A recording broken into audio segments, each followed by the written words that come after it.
Now, the world of Zelda is always filled with mystery, no matter which game you play, to be honest. And I have covered a lot of these rumors, mysteries and myths, with some of them being true, while others are a complete lie. However, there are so many out there, and some aren't long enough to make an entire dedicated video on. And so today, now that the sequel to Breath of the Wild is out, known as Tears of the Kingdom, it's time to bust some myths in the first Zelda title for the Nintendo Switch. We will be looking at certain shortcuts, better ways to beat specific enemies, and even some things that are straight up illegal to do. So let's jump right in.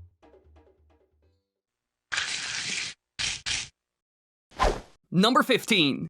Now, we've all come across Octo-Rocks, annoying little creatures that hide and pop up as soon as you come around a corner, and usually they attack by shooting a massive rock at your head, which can be quite a surprise when walking around Hyrule. However, according to some people online, you can actually hit the rock and send it right back to its owner. But does that actually work? Well, let's find out. As you can see right here, we found ourselves one of those garbage spitters, so let's see if we can teach it a lesson. Ooh, that didn't go too well. By the looks of it, this doesn't work, even when you use the shield. However, let's try this with some other Octorok types as well, like this one. Oh, here it does work. That's odd. It seems like this trick works with the Octoroks that pop out of the water, but not the others. So this myth is partially true, but also false in a way. Number 14. Now, a lot of people love Breath of the Wild for its lively world, filled with tiny details that most games just don't have. And one of those little things is the wildlife, with the bokoblins being especially fascinating creatures. Now, some say that they are up to all kinds of things throughout the day when Link isn't around. But is this really true? Well, the answer to that is 100% yes. They will do all kinds of things like hunting, and they even work together when doing so. And when they do get their hands on a boar, they will even take the food and cook it. So this one is true, and personally I love it as well because it can be really fun to watch them go. Number 13.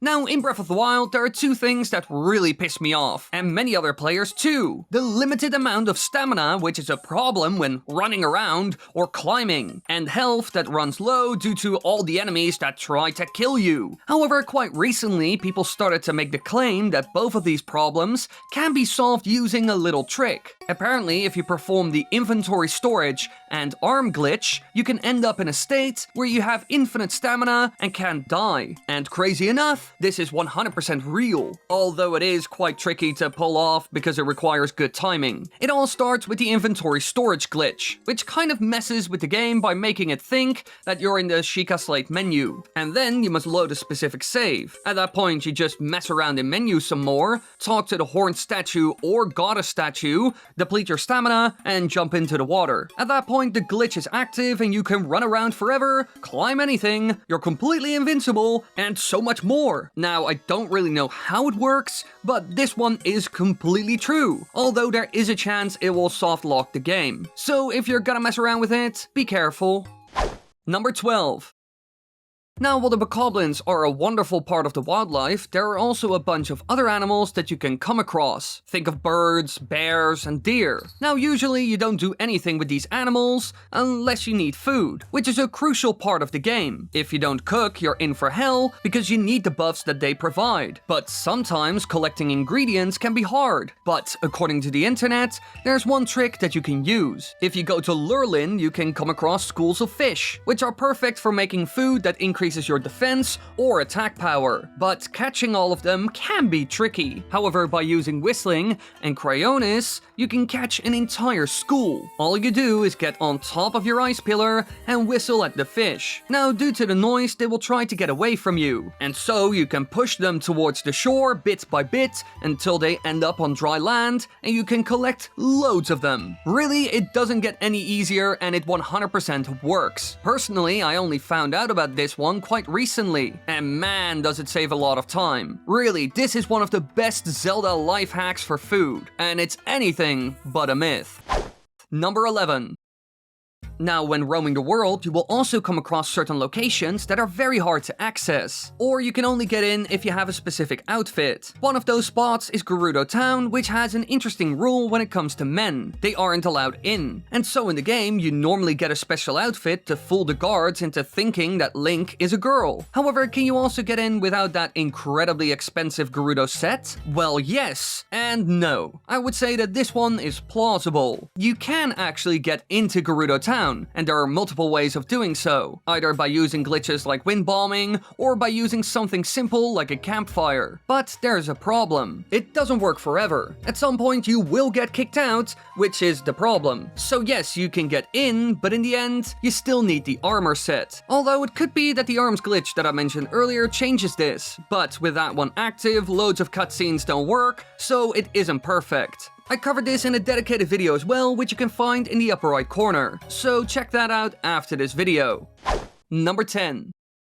Getting around in Breath of the Wild is incredibly easy. You have countless options after all. You can fly with the paraglider, run, surf on your shield, teleport to a shrine or tower, or jump on a horse, so you have enough ways to get around. However, out of all of these, I personally like the horse the least. They can be hard to deal with, and so multiple times I ended up with a dead horse. I mean, one shot from a guardian can be the end after all. Luckily enough, you can revive them at Melania, the horse god. But he's also incredibly sinister. Multiple times this god threatens to punish Link, or even eat him, especially if you killed your own horse. However, can this really happen? Will he punish you at some point? Well, some people claim that he will, and there are even videos of it. However, all of this is fake. No matter what you do, he will not hurt you whatsoever. So this myth is 100% false. Number 9. In Breath of the Wild, you scale a lot of tall mountains and towers. However, sometimes you also want to get down, and usually people just use the paraglider for this. I mean, it's the most logical choice after all, but can you also jump down into snow? Would it soften the blow, allowing you to survive a fall from great heights? Well, after trying it a couple of times, the answer was actually no, again and again, as you can see right here. So while it seems like a good idea, it isn't. Number 8. Throughout the game, you will come across an interesting little character known as Cass, who travels the world sharing songs from a long time ago. And most of these are crucial for finding specific shrines, because these songs are nothing more than little riddles. However, a lot of people wanted to know more about this character, and so some started digging. And according to sources online, Cass actually has a family that you can find in-game. Now, some claimed that this was real, and others said it was fake. But in the end, it's real. However, getting to the point where you can meet them takes quite a bit of effort. Cass needs to learn all of the ancient songs from his master before he can return home and meet his family again. So only after that, you can find him in Rito Village with his children. It is quite an adorable scene, and man does he have a lot of children. But it shows that this claim is true. Number 7. Out of all the horses out there, there's one that is the best out of all, and it's also quite unique. It is known as the Lord of the Mountain, a spirit that appears alongside several Bloopies on Satori Mountain. Now, this horse is a clear homage to the late Nintendo president Satoru Iwata, who sadly enough died before the game came out. So it's quite a special creature, but that isn't all. It is also the best horse in the entire game. Sadly enough though, it is hard to see it, and even harder to sneak up on. But if you're successful, you acquired a mighty steed. However, some claim that you could actually keep it when you go to a stable. But can you really? Well, no. No matter what you do, you just can't. The stable master simply refuses. And so at some point, you just have to say goodbye. Even glitches can't help you out here. Number 6.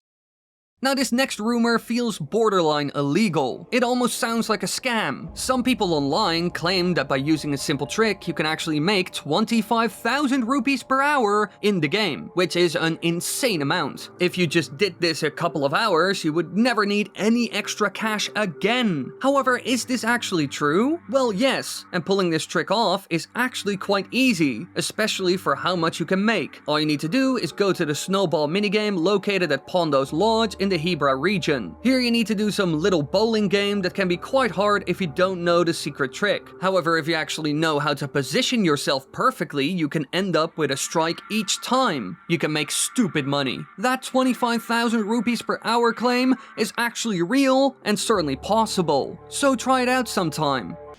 Number 5.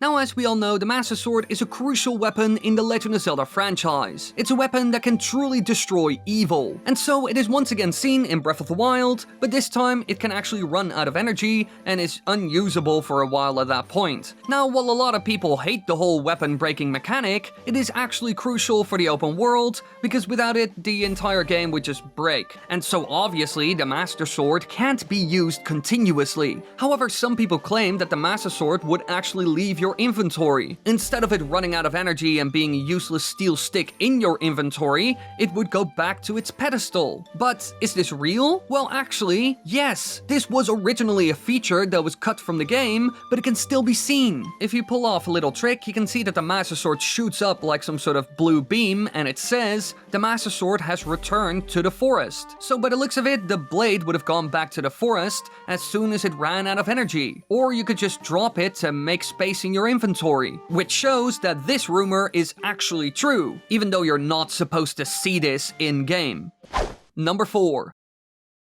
In the world of Hyrule, you can come across a lot of weird creatures, and while some are logical, like crickets, others aren't at all. One of those is the Minish. These are a small race of people no bigger than Link's thumb that appear in the Minish Cap, and in the lore of the franchise, they play a surprisingly big role, although Nintendo is retconning a lot at the moment. But originally, these little guys were going to return in Breath of the Wild. However, they were scrapped at some point. But why is that? Well, in the end, we have no idea, and they didn't include them in the sequel either. And this is actually reflected in the game, because the Minish are known for hiding rupees in grass, which is why you could always find them in grass. And while that was the case in older games, in Breath of the Wild, this doesn't work anymore. And so some people claim that the Minish died out. But is this true? Well, this one is hard to check, but following Nintendo's logic, the answer seems to be yes. Maybe they died off together with the idea of adding them to the game, and so no rupees can be found in grass anymore? Who knows really? So I would label this one as plausible.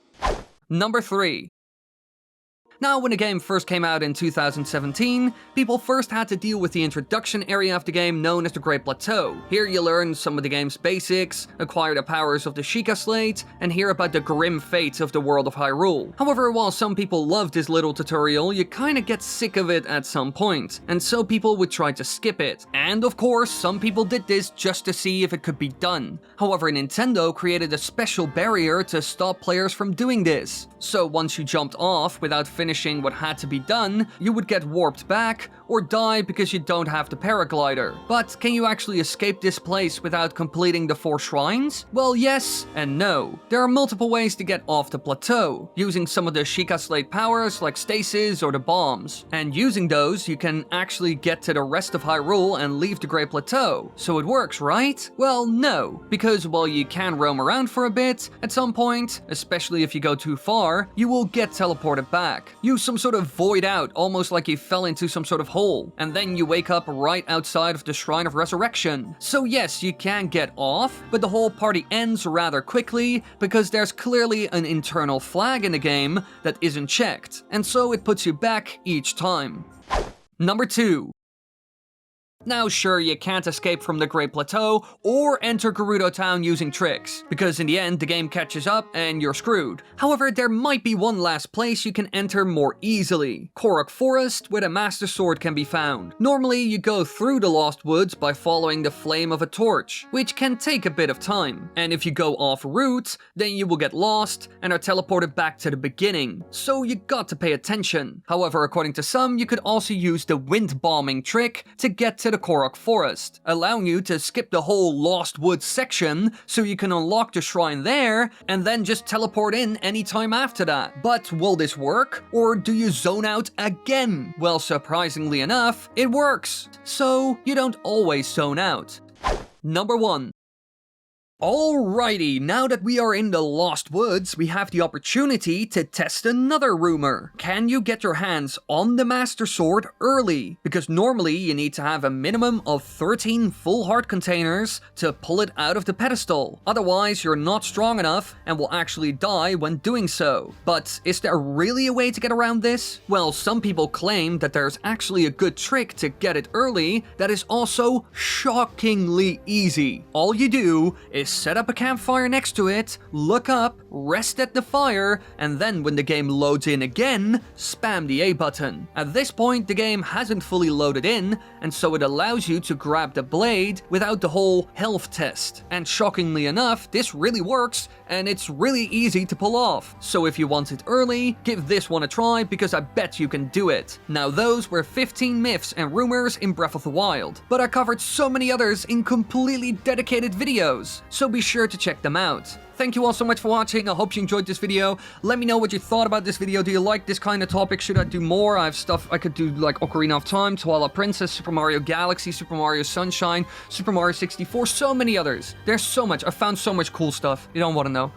So let me know if you want to see more of this. Also, was the voiceover good and everything? Let me know. And be sure to subscribe, like, click the bell button, do all that good stuff. And then, yippee, I know whether I need to make more or not. Yay!